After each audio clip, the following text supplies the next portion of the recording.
कोसी तर्नेवाला छौँ हामी।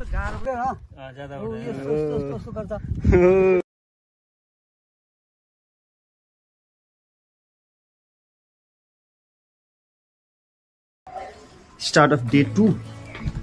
आज चाहिँ हामी अब इन्डियन कर्सर हेर्न जान्छौँ। हिजो जानै भ्याइएन, हिजो स्यालले बाटो रोकेर हामीलाई धेरै टाइम लाग्यो त्यतै।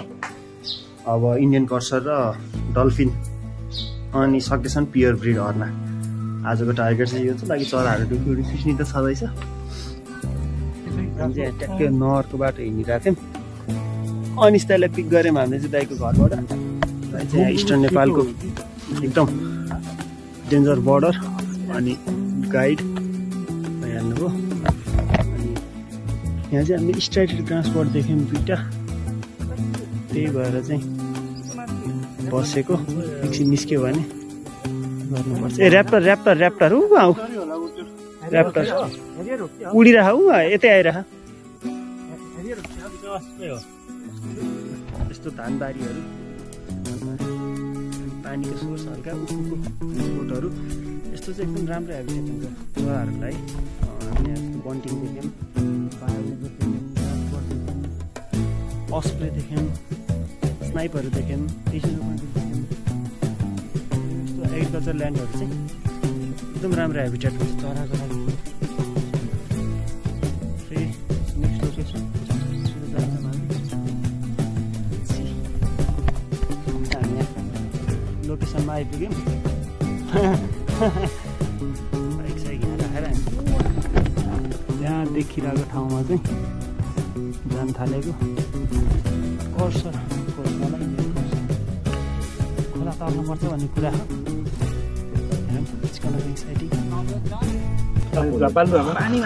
कोसी तर्नेवाला छौँ हामी। कोसी तर्ने कसरी यस रमाइलो हुन्छ। पनि भैँसी लिन जान्थ्यो अरे, उहाँले बाटो देखाइदिनु हुन्छ हामीलाई। यदि भएपछि सजिलो हुने। कति कति आउँछ है पानी?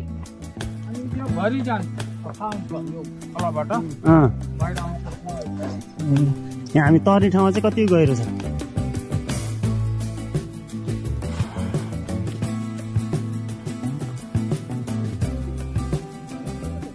स्यान्ड पाइपर हो त्यो?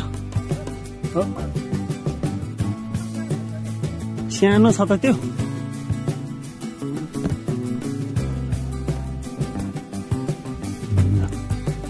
ओहो, कोसी तर्नेवाला छ हामी। अब कोसी तर्ने प्रक्रिया चाहिँ यस्तो छ।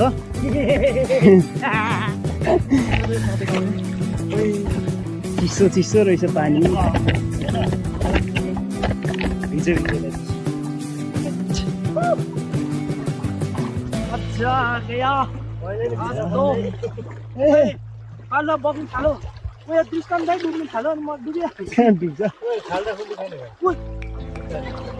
बिस्तारी होइन, बिस्तारी।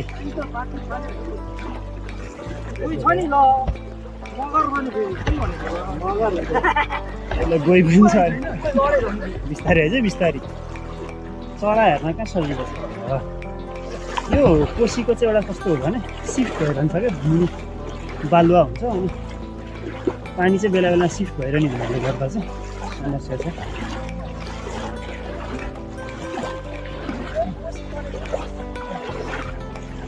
यो सबै कोसी तर्यौँ जोस्। अब यो चाहिँ यो यति धेरै गाई बस्तु चाहिँ सब कोसी टाउभित्रै होइन त दाइ? यो बाहिरपट्टि पर्छ यो चाहिँ। ए ल, यो चाहिँ आएर चाहिँ बाहिर। हजुर, ए ल, यो आएर चाहिँ बाहिरै रहेछ।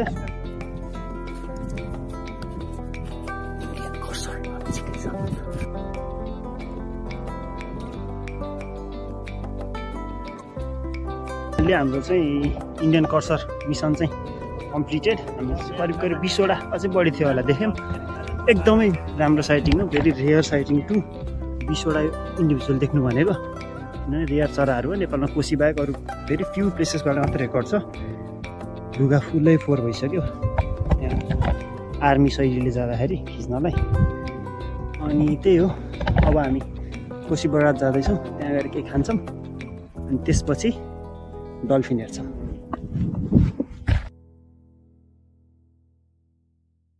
अनिस दाइले चाहिँ लोकल मान्छेहरूसँग चरा बुझ्दै हुनुहुन्छ के कसो रहेछ। यो चाहिँ देखेको छैन हैन, यही चाहिँ अहिले देखे हामी, यही हेर्न आएको हैन। यो खुर्रा त्यो ज्यादा उड्दैन ज्यादा उड्दैन कस्तो गर्छ ठ्याक्कै ठ्याक्कै देखेको छ नि। हो यो देखेको छ। अनि यो मार्न को आउँछ? मार्न कसैले देखेको छैन। देखेको छैन नि, मार्दैन होला। मार्दैन होला। हामीहरूको त तपाईहरु त हामीहरूको जानकारी छ। माछा मासु खाँदैन हैन? माछा मासु खाँदैन। हामीहरूको जानकारी छ। यहाँ दुईजना ए त्यो गोठालाहरु ए खान्छ मिठो हुन्छ भन्दै हामीहरूको जानकारी छ। मैले बाहिर के थाहा छु हैन त दुईजना गोठाला यहाँको घर अरे यो हरिपुरको उता ट्याङ्की छ नि, ट्याङ्कीदेखि भित्र घर छ। हामी चाहिँ फेरि यहाँ आएर चाहिँ भित्र आइसक्यौँ। केटाहरू छन् यहाँ दुईजना। ऊ त्यहाँ अनिस दाइ चाहिँ खै के चरा त्यहाँ हेर्नु जानुभयो। केही छैन रहेछ दाइ फर्किँदै हुनुहुन्छ। किङफिसर स्ट्रक बिल्ड ए हिजो नि देखाएको थियौँ दाइ हामीले।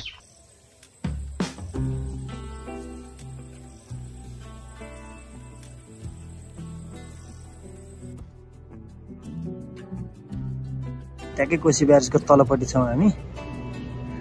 अनि हामी चाहिँ यहाँ डल्फिन खिचिरहेछौँ। अलिअलि फोटो चाहिँ यहाँ पर्न खोजेको छ डल्फिनको होइन, तर खासै भ्लगमा धेरै टुट हाल्नु पनि नबना न केटा। किसान भाइ यहाँनिर छ, मजाले खिच्न खोज्दैछ। तिमीलाई भ्यू पाइ झन् त्यहाँ ढल्दिनु भएछ। जस डल्फिन खिच्दैछ। ओ निस्क्यो यहाँ 2 सेकेन्डलाई निस्किन्छ। के खिच्ने हो खै निस्क्यो ल है। यहाँनिर निस्किएको भर्खर यहाँनिर। ल अब यहाँको समस्या चाहिँ के हो भने यस्तै के अब माछा मार्दैछन्, जाली हाले होइन। अब भर्खर डल्फिन यहीँ निस्किरहेको थियो। अब जालीमा पनि पर्न सक्छ, जाली इन्ट्याङ्गल भएर मर्न पनि सक्छ, घाइते पनि हुनसक्छ। थ्रेट्स भनौँ न एउटा जनावरलाई। उता निस्क्यो भन्नु न।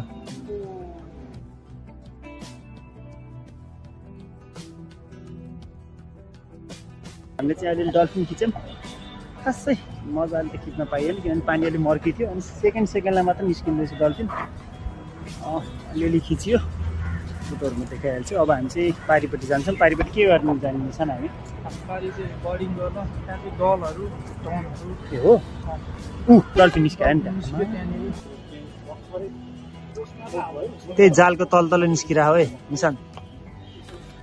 कोसी बराजबाट अलिकति माथि आएको थियौँ। अब लास्ट पोइन्ट आजको लागि इन्ड अफ डे 2।